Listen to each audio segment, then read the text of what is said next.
Welcome to another episode of Fight the Burnout. Today we have a special guest, but before we get started, this episode is brought to you by Create From Why. And currently we have a very special thing going on here in May 2023. So in about 6-ish months, we're going to be running a motorcycle retreat around the Southwest US, doing 1,600 miles in 7 days. And all learning how to recharge and recenter ourselves so we grow as people, first responders, and it's going to be great. All you have to do is email me at team@createfromwhy.com and we will get you on the phone or get you some details about that. Now, the guest that we have today is a 24-year police officer, and he's 1 month into his retirement, so I'm sure we're going to hear all about that. It is Marlon, and I'm going to, as usual, let him take it away and tell us about himself and who he is and a bit of his background. Chris, you know what? Thank you for having me. I really appreciate it. Talking to you from, I think we kind of established that already, sunny, scorching LA. There's like 100 and it's too hot. It needs to have some rainfall sooner or later. A little bit about myself. Oh man, let's see. We're 24 years of a veteran police sergeant from the Los Angeles Police Department, and I'm a month into retirement. And you know what? Excited for new chapters, new beginnings. This being one of them, where I get to go on this podcast tour and really get an opportunity to meet, awesome people like yourself, and to have the ability to share my experience and my training, because I really do feel that we lack some understanding and some awareness what police officers not only just go through, but what police officers do, what police officers are really all about. And I really feel that the message, as many as we can to get out there, will benefit not just the community members, but it will also benefit, any young. When I say young, Yeah. because I'm in my 50s, so any young buck that wants to join such a noble profession, um, for me to get out there and expose myself, I'm more than welcome to do something like that. So thank you for having me. Yeah, I appreciate you being here, man, and I look forward to hearing about your knowledge because I know you do a lot of stuff with like Bill of Rights and that on both sides of the fence as such. I guess an officer would say the internal affairs side, but then also for the officer. So that was one of the big reasons when you reached out. I was like, yeah, let's get you on here because there's so much of that going on, especially in the U.S. Late in the last few years. And so it's gonna be a great conversation, guys. So get your pen and notebook, and as I always say, take one thing away from this, and then you can always come back and listen to it because it will be here. Without further ado, Marlon, why don't you just tell us a little bit about the different areas that you worked within, your policing career? Well, let's see. I did move around a lot. I had a lot of assignments. So I was pretty fortunate, which is good in the sense that when you come from a big agency like the city of Los Angeles, I mean, you're at one point we were almost 10,000 strong, and you can imagine there's probably like north of 230 different assignments. So you can choose and pick as to what you want to do. And some people come on the job, just to chase bad guys and Mhm. join Metro, get into Metropolitan Division and be part of a platoon, learn all the tactics. And one of those years while you're in Metro, you decide to go to SWAT, right? Special Weapons and Tactics, which is the elite. Yep. So people pave their roadways, and I have classmates and ex-partners who say, no, you know what? I want to be a pilot. I want to be a tactical flight officer. So they'll do whatever it takes, a lot of off time studying, landmarks and streets, doing a lot of street time and spending their off time going up to the helicopter and, wanting to do, such a thing and be passionate about it, and because those two types of jobs that I just mentioned, for whatever reason, they're very, there's like a strong mandate, so to speak. Mm. Not to say the other ones are not, but the point I'm trying to bring across is that luckily in my agency, I've been fortunate that we have so many different assignments. So I spent out of the 24 years, my first 9 years was mainly in patrol with a couple of special assignments. So was out in the streets, Been there, done that, saw a lot. Mm, Um, I I bet. have, I have so much to. It's a good partner of mine would say that there's so much for me to be very negative about. There's Mm, so much for me to be jaded. There's so much for me to be complain and to tell you how this world, is just so messed up.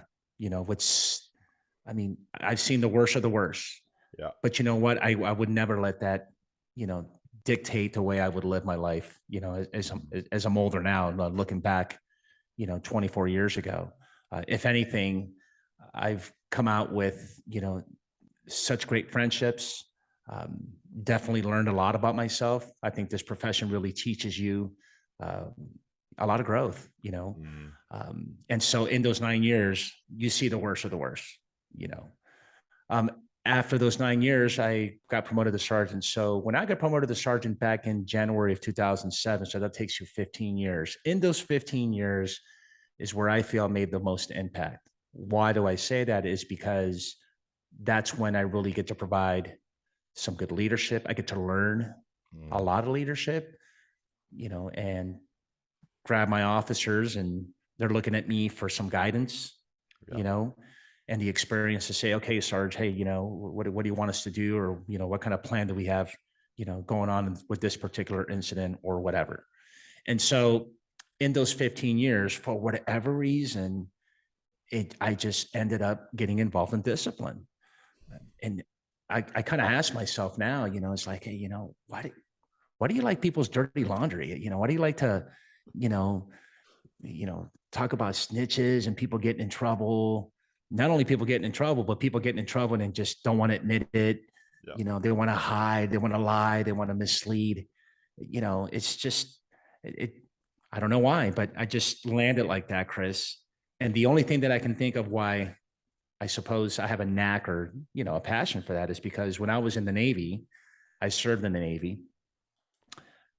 I ended up as an air. I was an airman apprentice, so Yeah. I worked on an aircraft carrier. I was chalking and chaining planes. Then I went to the tower to do air ops, and then I ended up as a legalman. Uh-huh. So in the Navy, I ended up working in a JAG's office, and all we did was pretty much know everybody's dirty laundry in a 5,000 member crew aircraft carrier. Yeah. So, as a matter of fact, in my last Westpac tour, which is, yeah, not many people, I don't know, maybe I make too much of a big deal about this, but we actually had 7 special court martial hearings in this like real small little conference room. Wow. They brought a whole trial team aboard with judges, and we did 7 of those. And you know, and that's back in what 1994, 1995. Fast forward to 2007, and Yeah. here I am getting involved in discipline. So when I say discipline, I am in the world of misconduct. I am in the world of what officers' rights are really all about, which I feel that we lack in Mm, terms of having an understanding and an awareness for all these young officers. And I had a chance to work internal affairs as well. So I did go to the dark side.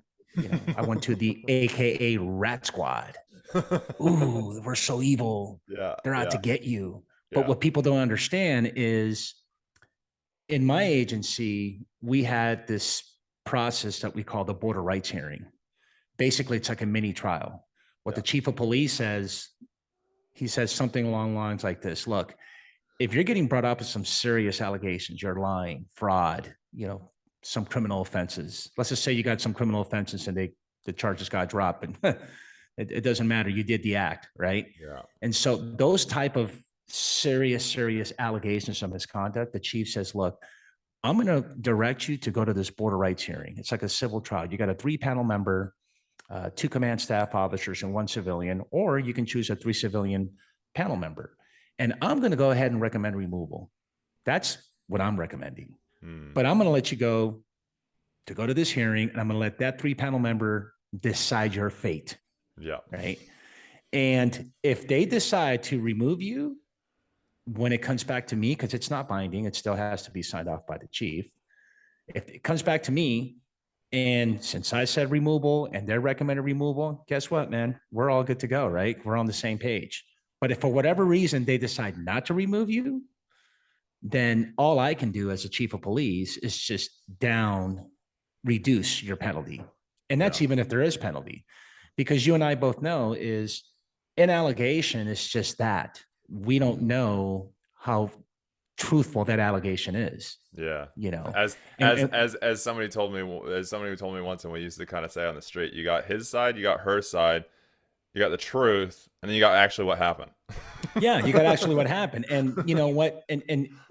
With all that being said, as I gave you this, somewhat of a picture of what internal Yeah. affairs and what our process is like, I will tell you that what you do on duty, I don't know if you heard this when you were on the job.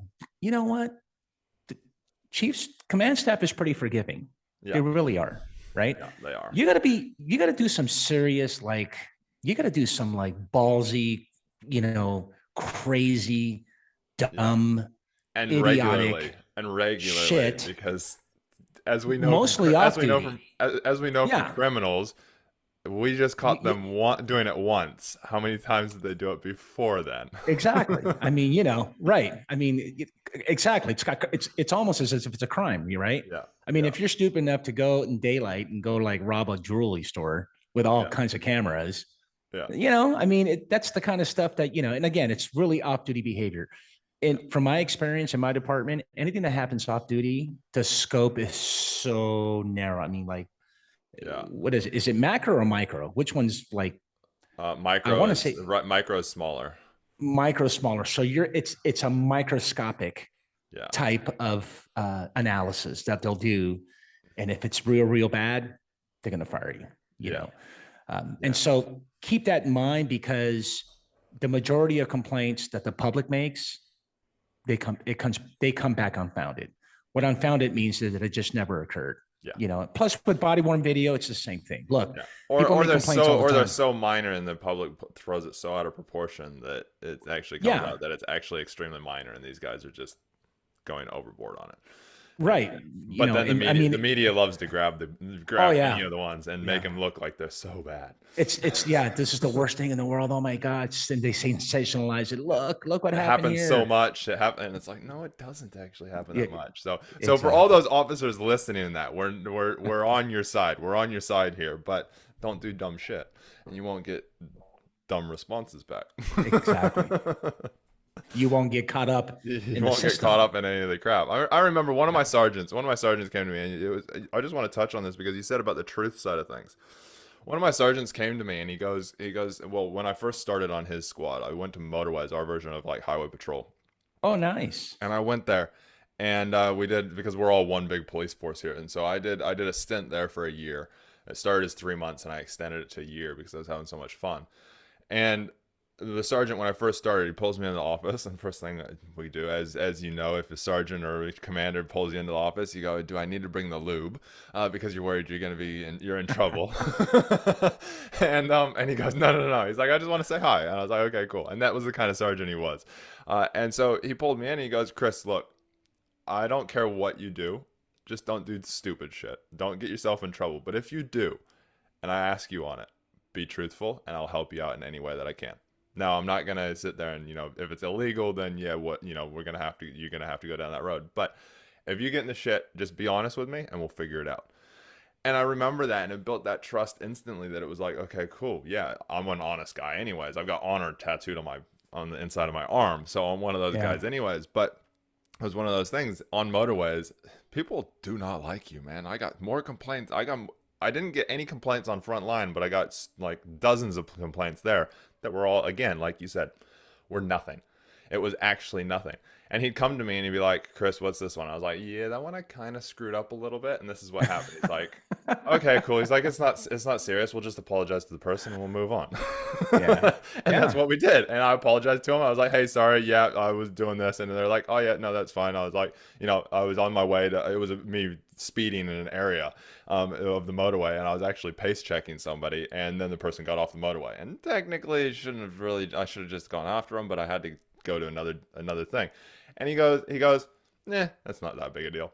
and just literally just got rid of it. And it was yeah, so it is that honesty thing. I think is one of the biggest things that we lose. We I don't know. What are your thoughts on the honesty side of stuff? Why do you think people decide to just not be honest? You know what?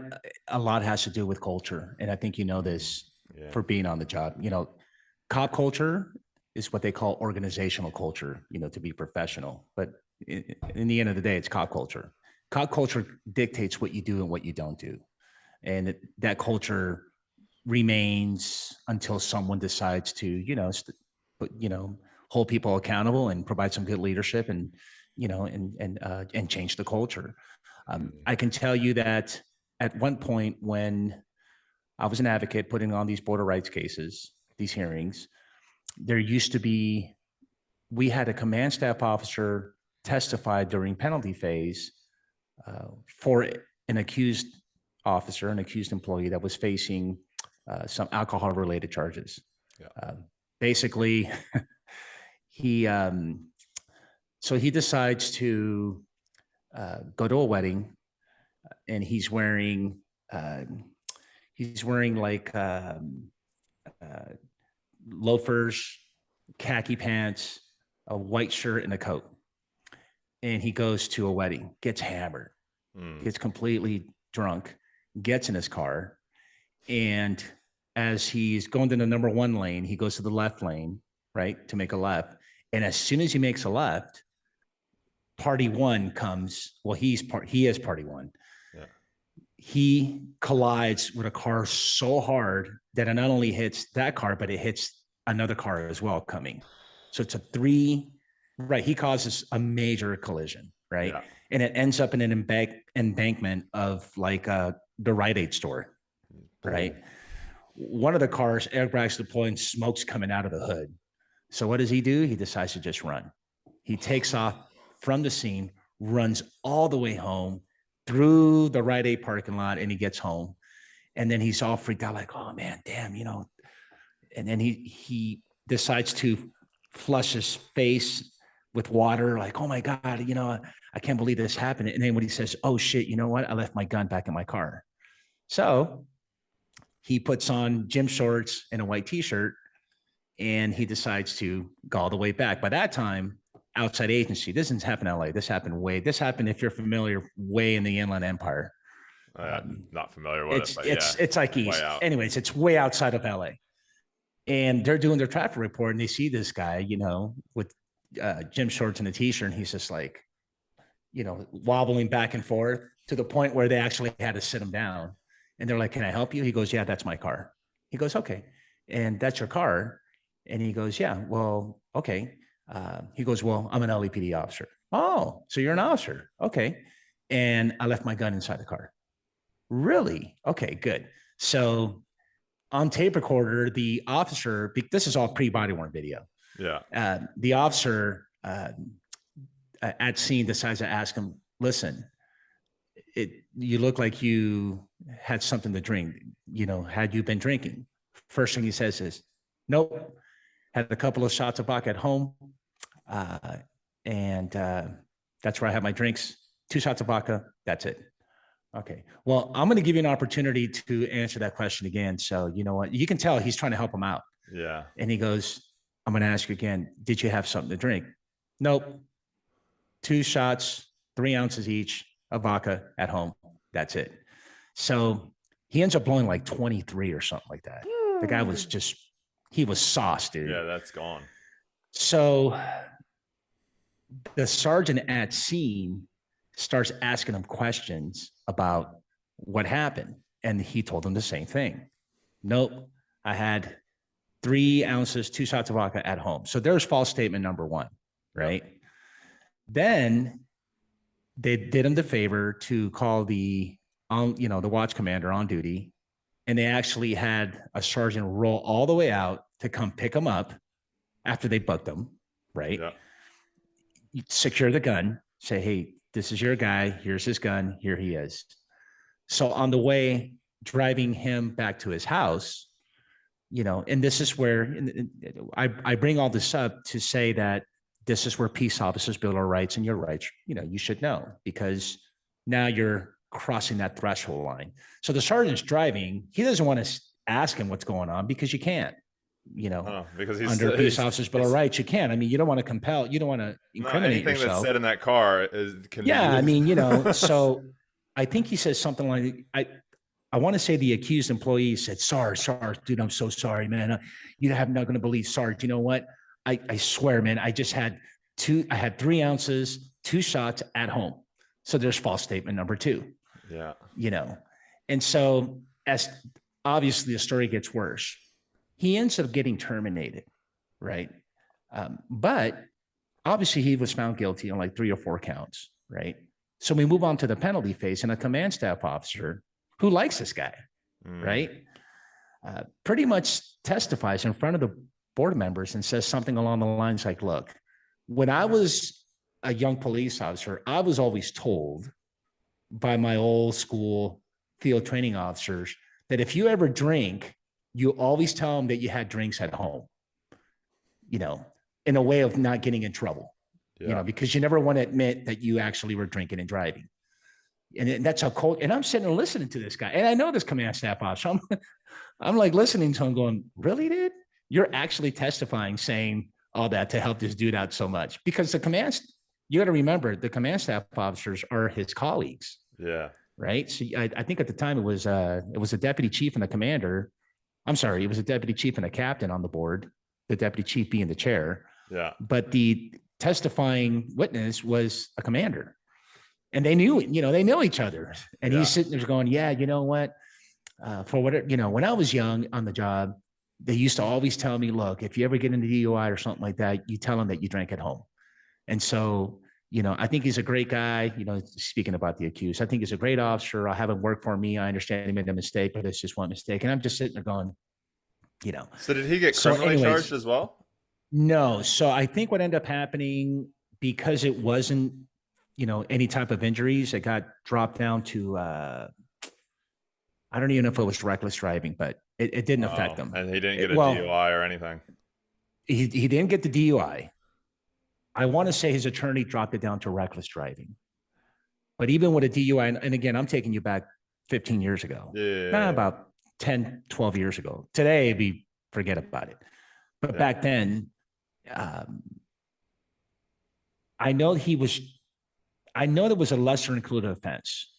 But for the sake of bringing up this example, what I experienced is that it goes to your question about the truth. Yeah. You would always want to, and anybody who's listening, if wants to become a cop, I'm telling you right now, you have to be forthright, you have to be forthcoming, and you have to be honest. Because here's the deal. You get something like that, that's on you, man. Yeah. That has nothing to do with the department. No, you caused that. You were off duty. Yeah. And you know what? That particular Board of Rights that I just told you about, this case, this hearing, this trial, the minute he took off, one of the board members told me, Marlon, I didn't need anything. I didn't even need the lies. The fact that he actually got into a car accident and took off at scene and left 2 people that are injured and not care about them or even know what he did, that to me, you don't need to be a cop. Well, see, here, if you get done for drunk driving, you're done. You're gone. It's been gone like in the that. sense of Gone in the sense of your job's done. Mm-hmm. You crash into somebody like that. You crash into somebody like that. That is like you're just not. You're done. Like goodbye. Oh yeah, and you're being criminally charged. Right, and I think with and he was too, but it was a lesser included offense. Yes. I mean, he had issues in it itself. Yeah. Honestly, I don't think he would have survived it. I think you're right. Even with a lesser included offense, whatever that was, I think it was reckless driving, whatever the case may be, he still would have been fired. Yeah. But today, you're absolutely right, because that's pre-body worn video. Dude, well, even we don't wear body cams here, but it's the thing of there's a zero tolerance when it comes to that. Like we don't here, and it's quite an interesting thing, and I like that we brought this up because on the topic of burnout, I've got a couple questions for you around that, please. But when it comes to just to finish this discussion up, I think that in its own right there is probably one of the biggest issues. The culture that I'm a cop, so I can get this preferential treatment, or I get these different treatments because I'm a cop. Here, they don't care. You're a cop, you're a civilian, you do something especially off duty, you're treated exactly the same. On Correct. duty, it's a little bit different, just because you have, like, obviously your policing rights and different rights. But once you're off duty, you're not. Yes, you're a cop, but you're not a cop. Right. As Correct. such, which I've always found quite interesting when I've been in the States, is there's been that, and it's good and it's bad, I think, and I'd love your opinion on it, on the thought. It's good and it's bad in the right that you get that privilege, so you feel like you're above people, or you're above certain things, and so then that power side can come in, which then people get, as I call it, bum hurt, when internal affairs goes, what are you doing? Yeah. Because there's that feeling of, whoa, wait a second. No, I've got this badge and it helps protect me. The Yeah. badge does not protect you. No. It gives No. you powers to be able to protect others. What are your Absolutely. thoughts? Yeah. Unfortunately, in my experience, what separates this particular thought of thought process is sometimes command staff can really have a more favorable outcome Mm, with alcohol related issues as yeah, opposed to just me, who's just a sergeant or even a police officer. You yeah, know, there is that preferential treatment. I'm yeah, not I'm not going to sit here and tell you no. I mean, I've seen it, yeah.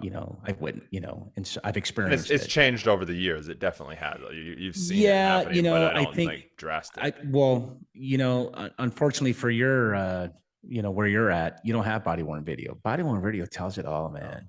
I always said That I'm is happy to wear body camera. yeah. Shit, give it Oh, to me. I I have don't no do problem dumb with it stuff. either because right, because body worn video kind of depicts everything. So it pretty much, in terms of culture, right? So we Mhm. were talking about earlier, you know, obviously if you're command staff, there is certain privileges, Yeah, whether they're good or bad, yeah, that's probably the best way to, you know, flush, this particular, yeah, yeah, yeah. question and segment out where there is good and bad.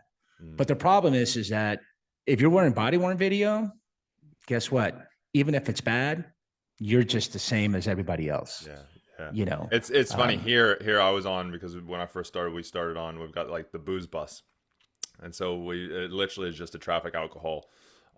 It's like an alcohol bus. Then we just go around and we do put checkpoints in and do stops checking for alcohol. Uh, uh-huh, and we were on that, and one of the days that I was on, one of the guys stopped, and there was a inspector that came through, which is kind of the level of like a commander. And they okay, came through, and first thing he does is, because you're told to do it as a constable, is like, a patrol person, told, get your sergeant over, because then it needs to have that higher level of stuff, because you do have to be very careful with that whole thing of not showing that you're giving yeah, preferential treatment. And so what would exactly. happen is the sergeant would just look over your shoulder for the whole thing. And so they'd be there. So it puts the pressure on the cop, or the sergeant would take over and the cop that stopped him would stay there with him, so that you have those two eyes. Oh, that's because good. because there's that whole thing of, there is no preferential treatment. Right, Now, exactly. you You know know, that it does happen in get your certain sergeant over spaces, here. but yeah. I'm gonna, swindle my way out of this. But No, you're not. No, you're no, not. no, and so it we doesn't can work we that can way. agree. Yeah, we can agree that in today's police, no, you're not. Yeah. Even in my beloved LAPD, I can Yeah. tell you that it's just not going to happen. I think I Turn think off it's your I think it's a good turn I off your think body it's a worn good video. thing. No, I'm Yeah. not turning it off. No, I think it's a good thing. We do have to look after each other, because, obviously there's that whole side of thing, but I don't think that if you're doing something illegal, you shouldn't. There's no looking after. Like, it's if you don't do anything illegal, you don't have to worry about it. But if you're doing something that's not illegal, then you get pulled up on it. Then yeah, we're gonna look after you. We're gonna Yeah, we're gonna help you out. Like, some of these shootings that you see, and they get ripped apart, and it's like, and it comes out that there is nothing wrong, and all these cops and everything, and it's like, dude, like, yes, okay. But yeah, yeah, anyways, I go off on a little bit of a yeah. tangent there. um so during your time, you said about the discipline type side of stuff, that you Mhm. kind of fell into that, and then obviously we established it probably comes from a lot of that stuff from the Navy, and just Yeah. having that eye for it, and just being that person that people trusted. Um, What do you believe is like one of the number one causes for people to, I want to call it stupid, do stupid things, but at the time they probably don't believe that it is, but get in that trouble? What do you think the number one cause is for them to, to go down those roads of getting in trouble? Well, well, we got to put things in perspective in terms of numbers, right? Mm, So I got to give you an idea as to what we're looking at. yeah, So when I was in internal affairs, there was about 9,800 officers yeah, on the force. Now it's like less than 9, which is a whole nother story. yeah, But so you figure 9,800 officers, right? There is about, at that time, there's about north of 3,000 public complaints. yeah. Think about that. That's 3,000. So north of 96%, I think it's just 96.4%. I don't know why I always remember this particular, accuracy of this percentage, but it's true.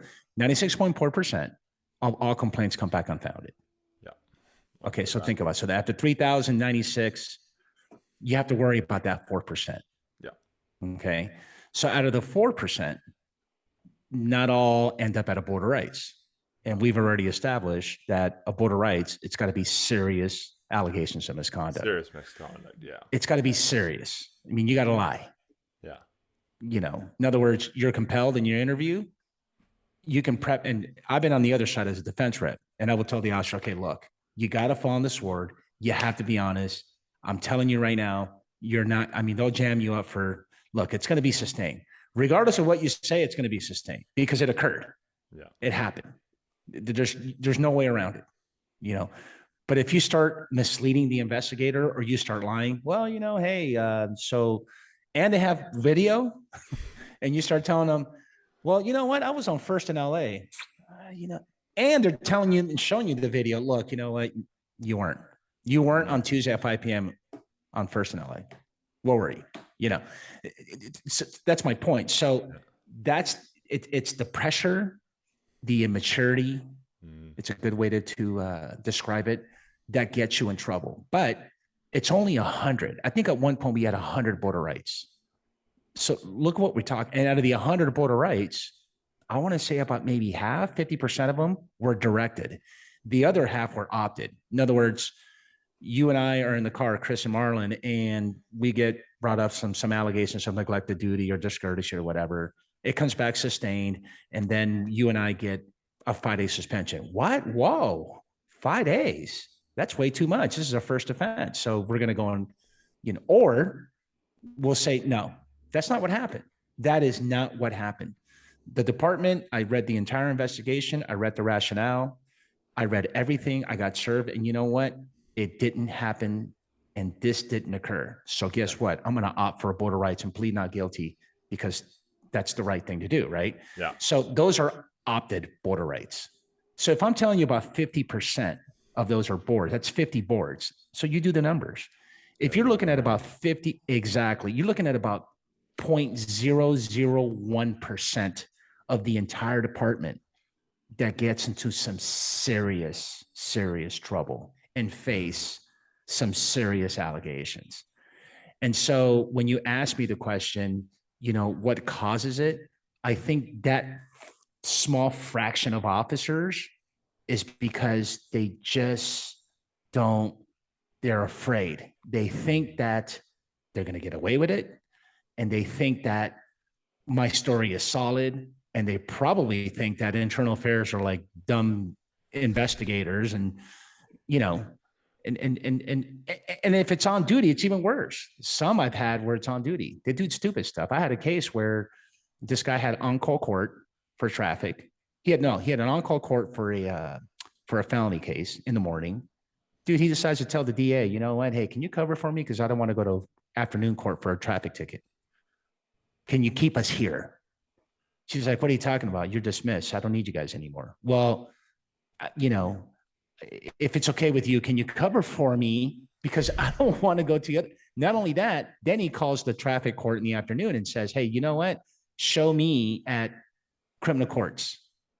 And I'm going to be here until further. Some more lies. And decides to call the DA. See what I'm saying? So So What do you think causes that line? What do you think? Because obviously, when we join up into the police, and all of us are pretty, we know that we have to be honest. We know that we have to, you know, we've got to uphold the law ourselves right, as well, be an right. example of it. And then through time, I've kind of established and seen through time, people start to bend those Yeah. rules and the things for My themselves. short answer to all that is character. Look, the police academy is going to teach you how to shoot, how to do tactics, how to write reports. They're going to teach you policy and procedure. And but how you behave, right? What your character Mm, is what really tells all about you when you're out in the streets. Just yeah, because you know all that stuff and you're a good, you go to shooting, dude, you're a good shot and all. yeah. It doesn't mean you're going to be a good cop. Do you believe the You character know, changes over the years of being a cop? I think you get a little bit jaded, but you know what? It all falls back in what you think you can get away with it. I Mm, think that's the lesson learned. I mean, when you ask me that, I think people lie because they just think that they can get away with it. In other mm, words, they think they're smarter than the actual department. yeah, Whoever's investigating, to them, it doesn't matter. You know what? I think I can get away with this. But the problem is that your story is just it's. I mean, it's like Swiss cheese, bro. It's just it's got yeah. It's holes got holes everywhere. in it. Yeah, So yeah, it's yeah. so look, if you're gonna lie, it has to be well thought out. Right? I mean, Yeah, yeah, yeah, yeah. remember that old Um, saying? What's that old saying? A friend will help you move, but your best friend will help you move a body. yeah, Right? yeah. You gotta know. You gotta have that best friend that knows it. Yeah, Um, exactly. I mean, you got to have a well thought out story. So, yeah, and yeah, unfortunately, and these guys don't. And I think under the pressure, they cave. yeah, yeah. No, I can definitely. Yeah, definitely. Right. I mean, imagine you being told, but not you, because you're all about honesty and you're all about transparency. And that's what the problem with the department is, that a lot of these officers just, they just elect not to be transparent. I guess that's the best way that I can put it. Yeah, not. What do you think stopped you from or prevented you from getting jaded? I suppose moving around, I didn't want to spend my entire career out in the streets. Like my best friend who influenced me to get on the job, he's been on the streets for 25 years and he hasn't, he he wanted to be a cop, and he is, I admire him for that. Mm, I think for me, moving around different assignments didn't cause me to be jaded.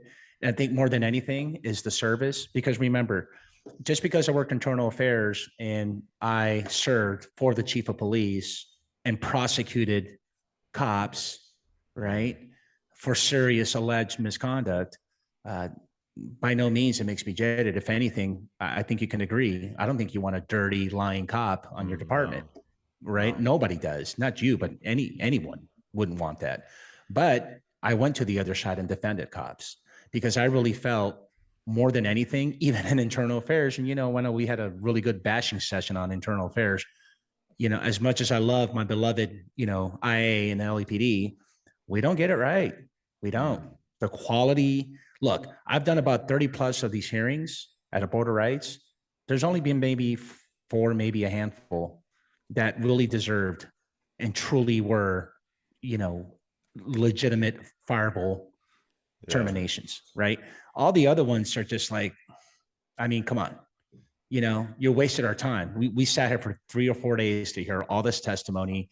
You gave us all this evidence to examine for what?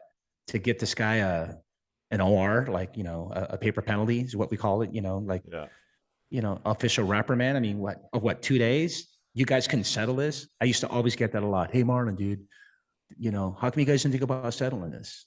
Because what command staff officers want to do more than anything is they want to go and command their division and take care of their officers, right? Their Mm, subordinates. So, that's just the unfortunate part about, the system is just, um, it's one of those where, for me, that service, I wanted to get it right. yeah. Meaning you have to do right, department, by this officer. And more often than not, as much as I hate to admit it, the department got it wrong. They Yeah. really did. So You what do you know, say to those cops out there? Because I know lately, especially, there's a lot of that going around. There's a lot of cops that are getting jaded or like, screw this, I'm out because this is just everything's changed so much. They're out to get us. Even the internal affairs is just out to get us. What do you say to those cops that are, get that kind of side of jaded? The only thing that I can share, which is why I'm going on this podcast tour, because I haven't met someone on LinkedIn yet. I haven't met someone who's really spoken about internal affairs. I don't know if you have, but No, I haven't met someone who's anybody? really No. wants to discuss internal discipline, who really wants to, give a really good message, right, to the officers out there about what internal affairs is really all about. Yeah. And so for me, because I've worked both sides, I would say that nothing that you do on duty, and if you have body worn video, you're good to go, bro. Okay. He or she who's out there listening, just do what's right. Look, if you get so excited, and your emotions get escalated, right? I'm sure you know about EI, right? Yep. Emotional intelligence. Oh my God, I'm going to go to jail, and your emotions are just everywhere. And you're not being intelligent about how to de-escalate. It's Yeah. probably the best way to put it, right? Even then, even if you drop a couple of F-bombs or whatever, you know what? If you're doing the right thing and you're doing right by the victim, you're doing right by the person who's reporting this because you're out there serving them, you don't have to worry about IA. Even if I decides to do something, okay, cool. I've been accused. They cut a face sheet on me, and I don't need representation. I don't need to call my league, my union, and say, hey, I need an attorney or I need a representation to do the formal, compelling interview with internal affairs. I'll tell you straight up, because you know what? I didn't do anything wrong. Yeah. But I will jam you up if you start doing stuff off duty. And I think we already covered that. Yeah, we did. Yeah, we definitely did. It definitely did. What would you say? Like, obviously, you were, like you said, you got involved with a lot of people's dirty laundry, or knew a lot of their dirty laundry because people, felt comfortable coming to you in that and trusted you in that. Um, what do you think the number one way to? I guess we've kind of covered that as well. Um, I guess when it comes to burning out as such, Yeah. Yeah. what do you believe all of, IA and all that, how can they help prevent cops from burning out? Well, I'm going to get a little personal with you, because when I saw your podcast and you did mention the word burnout to me really has not much to do uh, with my assignment or even internal affairs. I would pivot, this question to say that when I think of burnout, I think of just you work too much. You are doing way too much than you should be, because you want to maintain a certain lifestyle and you have a lot of financial obligations. And I say that because that's me. That was me for a long time. In cop culture, a lot of us, and I don't know if this happened in your agency, but a lot of us depend on supplemental income. We do. We have to work overtime. Some of us have, a wife and kids at home. And guess what? I have, a certain salary is just not enough. Not enough to have the house, not enough to have the cars and all the good stuff, the big giant screen TVs, the pool, the trips, whatever the case may be. So you're gone 6-7 days a week. And when you do that for 10, 15 plus years, like I did, I haven't stopped working overtime from 2002. So you do the math. That's 22 years that I just, it cost me a divorce. It cost me a lot of time away from my daughter, who's getting ready to go to college. She just turned 18. And so for me, once I turned 50, now I'm 53, I decided to, you know what, enough is enough. I'm burnt out. I'm completely burnt out. So burnout, as I hear it and, as I absorb it and try to define it, it has a lot to do with the culture that cops just don't stop working. There's just not enough. And to be quite honest with you, even if you paid a police officer a really, I don't know, even if you double their salary, they're probably going to get burned down and work even more. They're gonna still complain that They're still going to enough. complain. Exactly. Yeah. And it's just, it's it's a sad state of affairs, knowing that you have to work 6 7 days a week to just, you're like a machine, and at some point it just, you're going to break down. Because let me ask you this: what's I don't know what it is now, but when you started, and this is 20 years ago, as you said, when you started in NYP in LAPD, sorry, um, what were you on? What was your starting salary? The starting salary 25 years ago was, that's a good question. I think it was like in the mid 50s or something like that, in the Mid 60s. 50s. Do you know what it is now? Today, yeah, I want to say it's probably 70, high 70s, maybe. High 70s. Okay, cool. So that's Yeah. high With 70s. overtime, you're looking at six figures Yeah, let's within the take first let's three take years. overtime off the table. Here we don't get overtime, Yeah. and you're not allowed to Right. do secondary employment Oh, we unless get a lot of like overtime where we're at. yeah. So it's very hard to get secondary employment here. And also we have no overtime here. Like we literally any overtime you do is just time off in lieu. Oh, no. So We you don't get a get lot of paid for that. overtime. Yeah. So we don't get The whole overtime. So state of California gets a lot of overtime. yeah, I know they do. I know they do.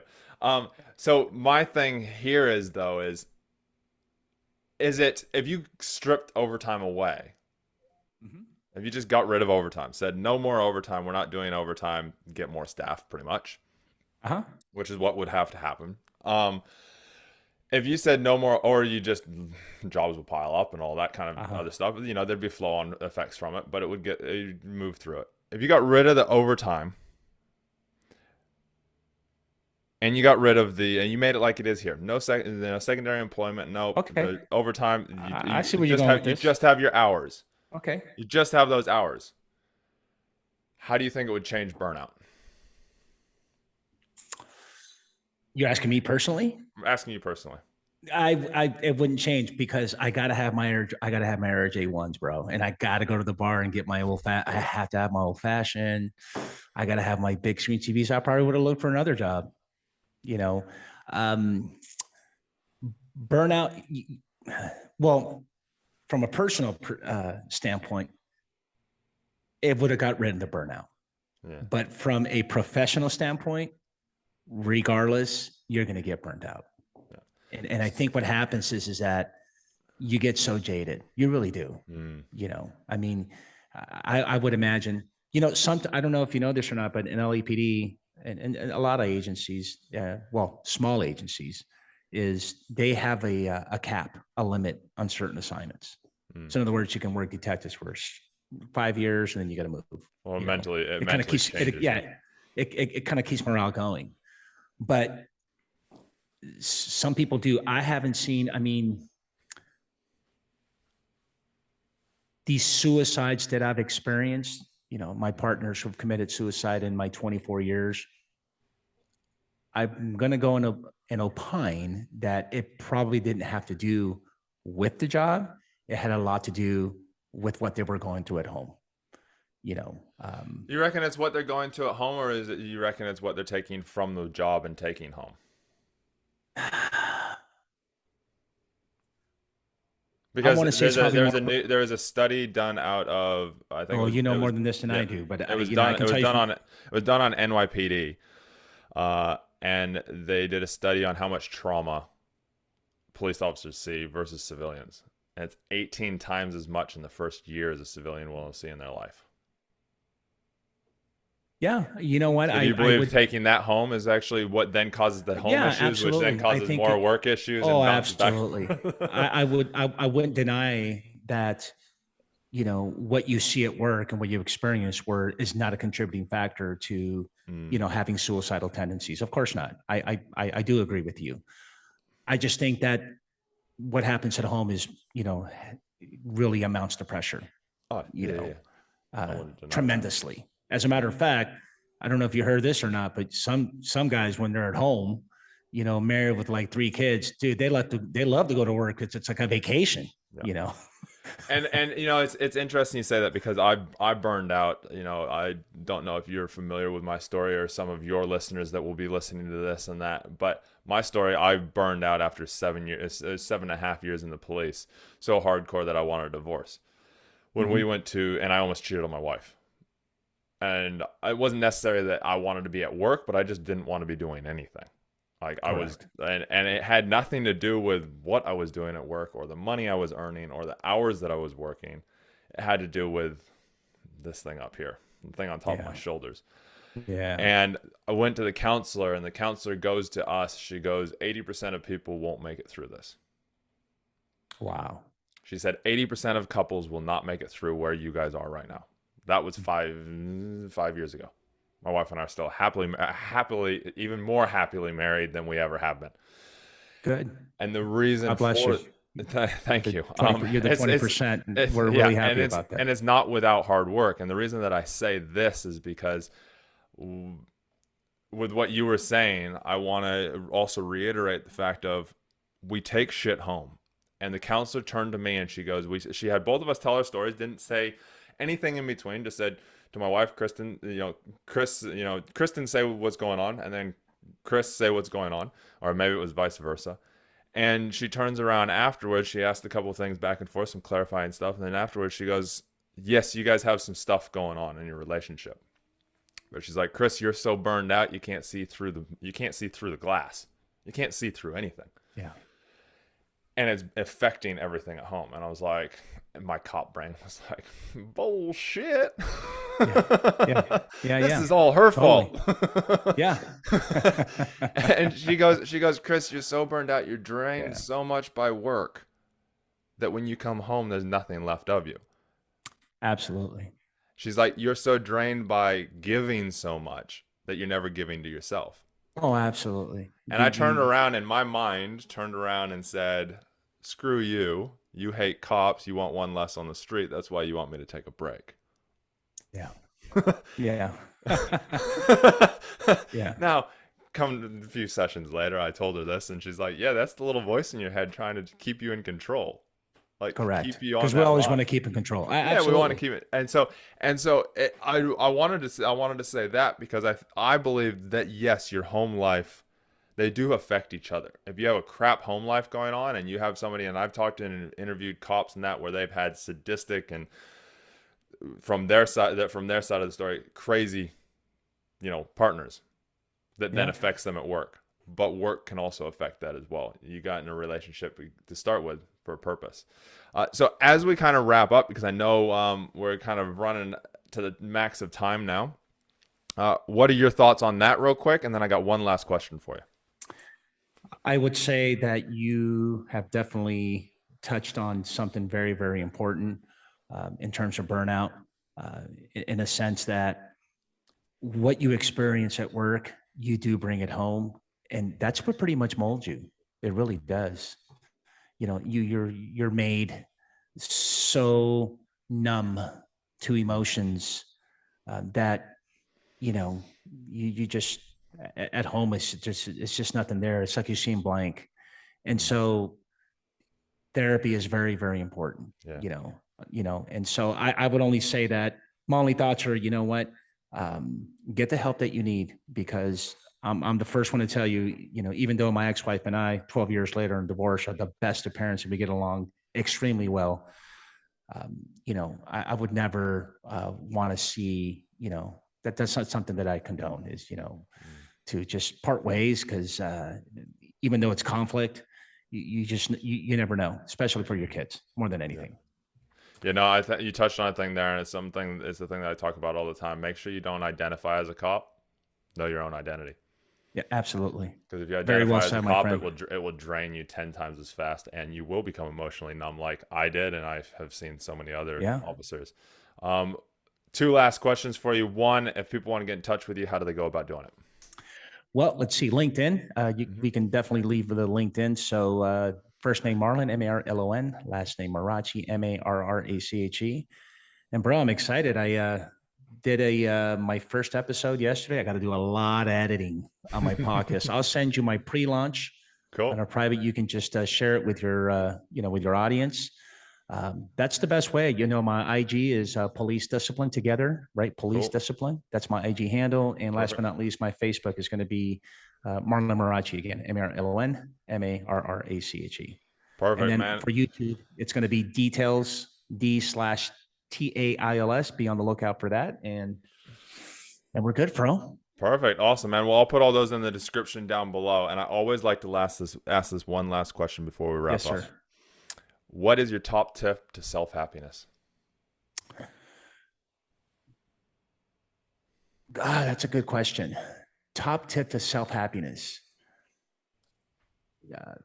laugh, have a good time.